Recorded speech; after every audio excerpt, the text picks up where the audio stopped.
Hello everyone, मैं Veenu Verma excel in education channel में आप सभी का स्वागत करती हूं। फ्रेंड्स, यहां पर हम तैयारी करते हैं यूजीसी नेट की पेपर 1 और पेपर 2 एजुकेशन की, ठीक है। और साथ में ही मैं यूपीएचईएससी जो असिस्टेंट प्रोफेसर की परीक्षा होती है अभी होने वाली है एडवर्टीजमेंट 51 के लिए, तो उसके जीएस के पोर्शन को भी कवर कराती हूँ, ठीक है। तो आप लोग यूजीसी नेट पास करने के बाद असिस्टेंट प्रोफेसर की परीक्षा देते हैं जो कि यूपी की भी होती है और अलग अलग स्टेट वाइज भी होती है। तो इसमें जीएस का पोर्शन भी आता है, वो यहाँ पर मैं आपको कवर कराती हूँ। तो आप सभी का इस चैनल पे स्वागत है। अगर एजुकेशन विषय से आप लोग किसी भी परीक्षा की तैयारी कर रहे हैं, पीजीटी हो या आपका नेट एजुकेशन हो या असिस्टेंट प्रोफेसर का हो, तो आप यहाँ पर ज्वाइन हो सकते हैं, ठीक है। चैनल को सब्सक्राइब कर लीजिए और साथ में टेलीग्राम चैनल को ज्वाइन कर लें। आज के इस वीडियो में हम लोग बात करेंगे कि दिसंबर 2024 के लिए आपकी पेपर 1 के लिए स्ट्रेटजी क्या होनी चाहिए, कैसे आपको तैयारी करना चाहिए, ठीक है। क्योंकि जैसे कि अभी आपका 5 सितंबर को एग्जाम खत्म हुआ है और अब कुछ लोग नए भी जुड़ेंगे जो कि तैयारी कर रहे होंगे, पेपर को देना चाहेंगे, तो उनके लिए क्या स्ट्रेटजी होनी चाहिए कि उनको अपना टाइम वेस्ट ना करते हुए कैसे अपनी टाइम को यूटिलाइज करना चाहिए, इसके बारे में हम यहाँ पर डिस्कस करेंगे। तो आइए देख लेते हैं और सभी लोग टेलीग्राम चैनल को ज्वाइन कर लें। वीडियो पसंद आए तो लाइक एंड शेयर जरूर करिएगा, ठीक है। देखिए, सबसे पहले मैं आपको बता दूं, जो लोग बिगिनर्स हैं, देखिए यहाँ पर काफी तरह के लोग होंगे जिन्होंने एक बार परीक्षा दे ली है, एक दो बार अटेम्प्ट ले लिया है, किसी कारणवश अगर नहीं हो पाता है या अभी रिजल्ट का वेट करते हैं शायद इस बार हो जाए, ठीक है। कुछ लोग एकदम बिगिनर्स होंगे, तो देखिए यहाँ पर अगर हम बात करें, कुछ तो बिगिनर हैं, है ना, वो पहली बार ही देंगे, उनको नहीं पता है। कुछ लोग हैं जो कि अटेम्प्ट ले चुके हैं, है ना, तो उन्होंने एक दो बार परीक्षा दे दी है, 1-2 टाइम्स, है ना। तो इस तरह से अगर हम बात करें कि बिगिनर्स हैं तो उनके लिए थोड़ी सी जानकारी देना चाहूंगी कि पेपर 1 आपका सभी के लिए कॉमन होता है, वो किसी भी सब्जेक्ट के हों, ठीक है। पेपर 1 सभी को देना है, इसमें आपको 10 यूनिट पढ़नी होती हैं और यहाँ पर टीचिंग एंड रिसर्च एप्टीट्यूड इस नाम से इसको जाना जाता है, ठीक है। तो इसमें आपकी टीचिंग और रिसर्च की जो एप्टीट्यूड की, मतलब टीचिंग और रिसर्च एप्टीट्यूड की एबिलिटीज को चेक किया जाता है कि आप में योग्यता है कि नहीं है असिस्टेंट प्रोफेसर बनने लायक, है ना। तो अब इस सेक्शन में देखिए क्या क्या चीजें होती हैं, इसके बारे में बात करेंगे। और पेपर 1 की बात करें तो यहाँ पर 50 क्वेश्चन होते हैं, ठीक है। 50 क्वेश्चन होते हैं और 2 नंबर का एक क्वेश्चन होता है, तो इस तरह से 100 नंबर का ये पेपर हो गया। पेपर 1 आपका 100 मार्क्स का हो गया, ठीक है। 100 मार्क्स का हो जाता है, 50 क्वेश्चन होते हैं। अभी तक नेगेटिव मार्किंग नहीं है, ये एक प्लस पॉइंट होगा आपके लिए, अगर नेगेटिव मार्किंग आगे भी नहीं होती है ना। और इसी तरह से अगर हम पेपर 2 की बात करें तो यहाँ पर जो पेपर 2 है, इसमें आपका सब्जेक्ट वाला होगा, है ना। तो इसमें सब्जेक्ट वाले में 100 क्वेश्चन आते हैं, ठीक है। तो इस तरह से 300 नंबर का ये पेपर हो जाता है, ठीक है। 50 क्वेश्चन आपके पेपर 1 के 50 और पेपर 2 के 100 क्वेश्चन, और ये सब मिला के 300 नंबर का हो गया, ठीक है। 150 क्वेश्चन और 300 नंबर का। तो इतनी चीजें आपको समझ में आई, है ना। अब देखिए यहाँ पर 10 यूनिट आपको पढ़नी है, बहुत इजी है, कोई दिक्कत नहीं है। तो इसमें कौन कौन सी यूनिट है, देखिए टीचिंग एप्टीट्यूड की यूनिट है जो थ्योरेटिकल है, रिसर्च एप्टीट्यूड है थ्योरेटिकल प्लस जो है आपके कुछ जो है मैथमेटिकल कॉन्सेप्ट भी पूछ लिए जाते हैं। रीडिंग कॉम्प्रिहेंशन क्यों रेड से लिखा है मैंने, कुछ की चीजें आपको देखिए यहाँ पे यूनिट वाइज आपको, तो कुछ चीजें रेड में लिखी हैं, है ना, तो वो मैं बताती हूँ अभी आप क्यों लिखा है मैंने ऐसे डिफरेंशिएट करके। देखिए रीडिंग कॉम्प्रिहेंशन है कम्युनिकेशन, जिसको संचार कहते हैं, मैथमेटिकल रीजनिंग एंड एप्टीट्यूड, यहाँ पर अंक गणितीय योग्यता और अभिक्षमता की बात होती है, लॉजिकल रीजनिंग, ठीक है, तर्क शक्ति, डेटा इंटरप्रिटेशन और information and communication technology, ICT, people and environment, पर्यावरण से संबंधित है, हायर एजुकेशन सिस्टम, उच्च स्तरीय परीक्षा मतलब उच्च स्तरीय जो सिस्टम है उसकी बात होती है, ठीक है। तो यहाँ पर देखिए आपका जो रेड कलर से लिखा है ना, रीडिंग कॉम्प्रिहेंशन है, इसकी यूनिट की बात करें, या मैथमेटिकल रीजनिंग या आपका डीआई, यहाँ से सवाल आते ही जरूर हैं, ठीक है। यहाँ से इन यूनिट से सवाल आने ही आने हैं, तो अभी से आपको प्रैक्टिस करनी है, टाइम वेस्ट नहीं करना है। क्योंकि देखिए अभी सितंबर में आपका एग्जाम हुआ है और आपका रिजल्ट आते आते 1 महीना और मान लीजिए, है ना, 25 या 25 प्लस डेज आपको लग सकते हैं। तो इस तरह से पहले आपके अभी 21 से 23 तक के वालों की आंसर की आ चुकी है, लेकिन अभी और बाकी हैं। उसके बाद आपकी रिस्पॉन्स शीट आती है, आंसर कीज आती हैं, फिर आप चैलेंज करते हो, फिर फाइनल आंसर की आती है। इस तरह से करते हुए काफी टाइम आपका लग जाता है ना। तो रिजल्ट आएगा और उसके बाद ही कहीं जाके नेक्स्ट जो है एग्जाम के लिए फिर फॉर्म भरे जाएंगे। तो आपके पास ज़्यादा समय नहीं बचता है, फिर भी मैं कहूँगी कि आपका 15 दिन मान लीजिए प्लस माइनस हो सकता है कि दिसंबर में हो सकता है एग्जाम या जनवरी के इधर हो सकता है, ठीक है, तो जनवरी के फर्स्ट और सेकेंड वीक में। तो इस तरह से अगर हम बात करें तो आपके पास बहुत ज़्यादा टाइम नहीं बचता है, अक्टूबर, नवंबर और दिसंबर, है ना, इतना ही टाइम आपके पास बचता है 3 महीने का।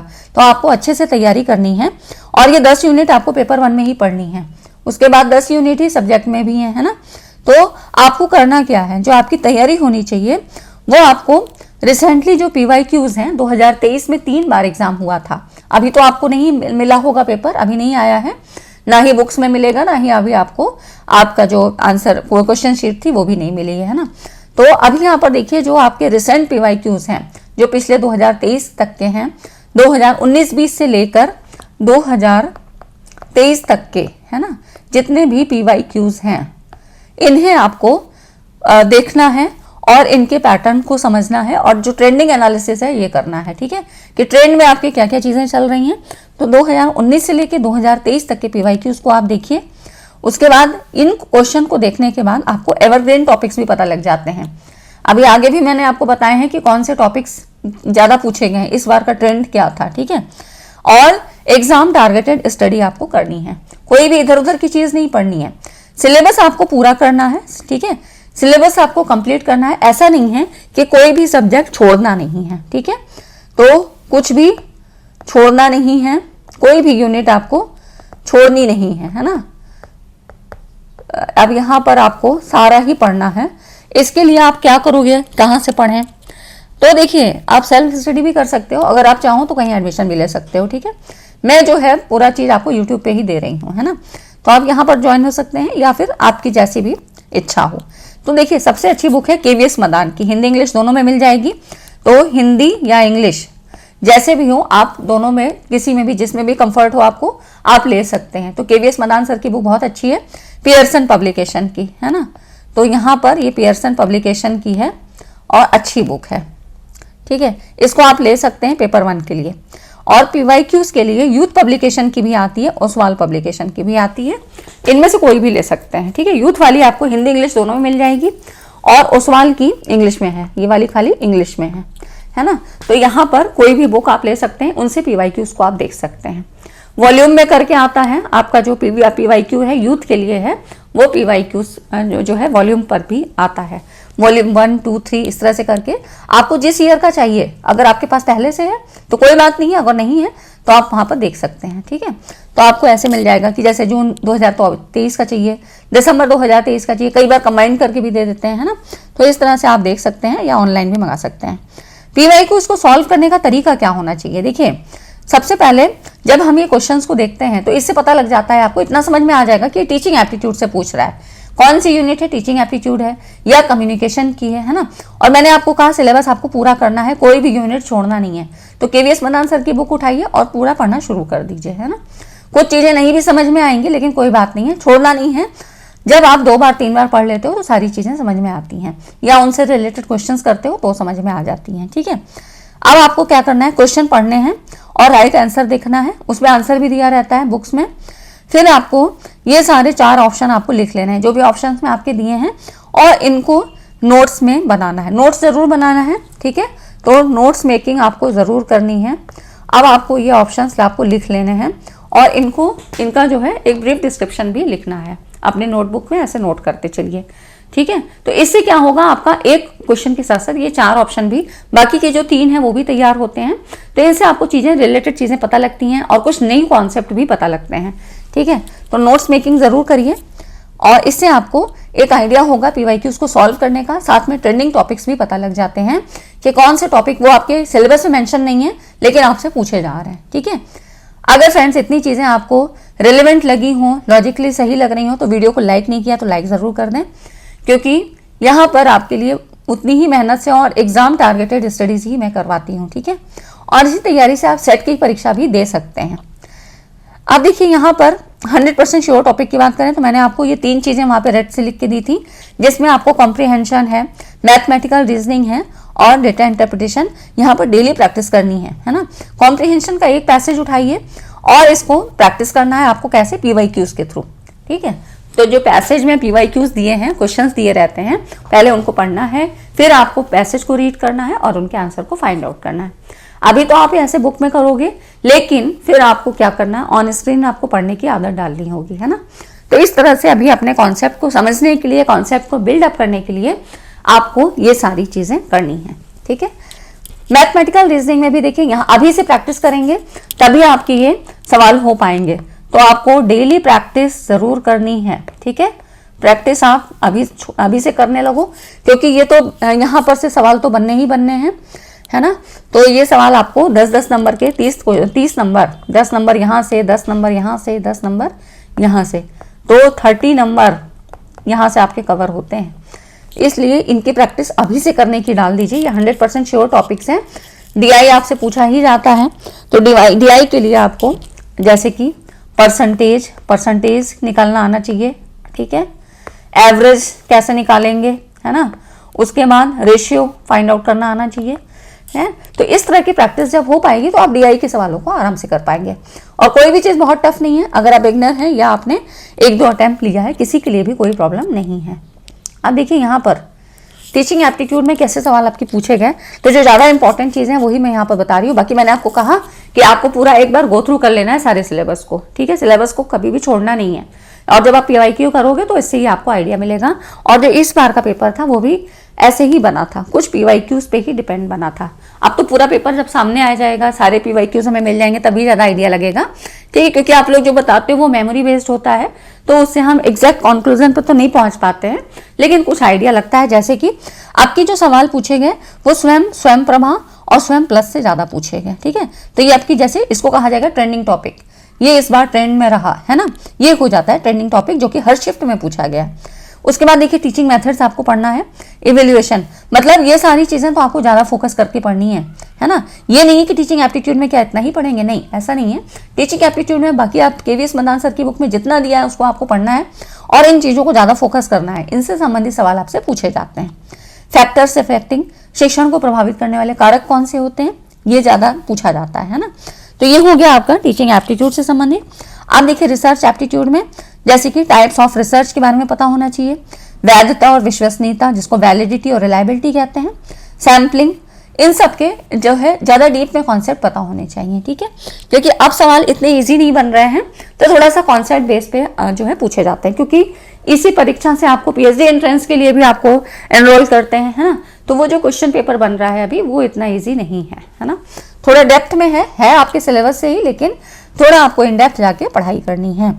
हाइपोथेसिस से, प्लेगरिज्म, साहित्यिक चोरी, और ICT को हम रिसर्च में कैसे यूज करते हैं, कौन से सॉफ्टवेयर हैं, कौन से टूल्स हैं, इनसे संबंधित सवाल आपसे पूछे जाते हैं।